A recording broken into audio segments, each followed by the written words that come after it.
Karibu katika practical number 5 ya Linux operating system. Kwenye practical hii tutajifunza directory management. Practical hii ni mwendelezo wa practical number 4. Practical hii itakuwa ni theory, lakini practical number 4 tulifanya practical.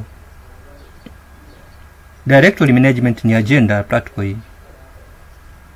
Nini maana directory? Directories zimekuwa arranged katika hierarchy ambayo inakuwa na root. Root maana yake inakuwa na ile / at the top. The position of any file within the hierarchy is described by its path name. Position ya directory inaelezewa na ile path name. So kuna zile file names ambazo zinaweza zikawa ni absolute au relative. Mfano, hii ni mifano ya absolute path.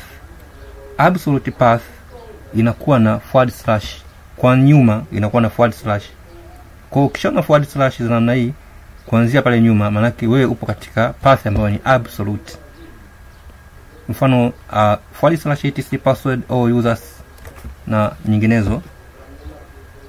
Lakini kuna /dev na nini, yani hizi ni paths za directory kwenda directory mpaka unajipata file. So hii ni directory inaitwa users. Jones ni home directory ya user fulani. Chemistry ni directory. Notes inaweza nikawa ni file au directory pia. So hii inaitwa ni absolute, inakuwa na ile /.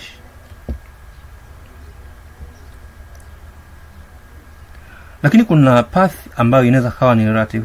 Path relative yenyewe haina ile /. Kwa mfano person then resources, unaona kabisa hii haijaanzia na /. Yenyewe imekaa hivi hivi yenyewe.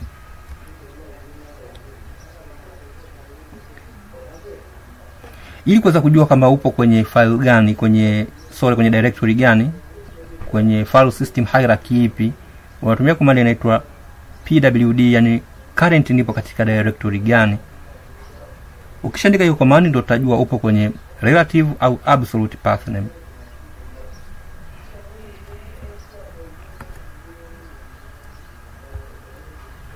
Kwa mfano hapa nikiandika pwd, ile command tuliyoiona, click enter ku execute, ananionyesha hii /, maana yake nipo kwenye absolute. Nikiandika change directory au sometime niandike ls, of course nipo kwenye root, then change directory to home, just home.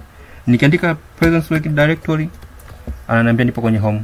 Kwa hii bado ni absolute path name na sababu imeanzia na /, kama unavyoona.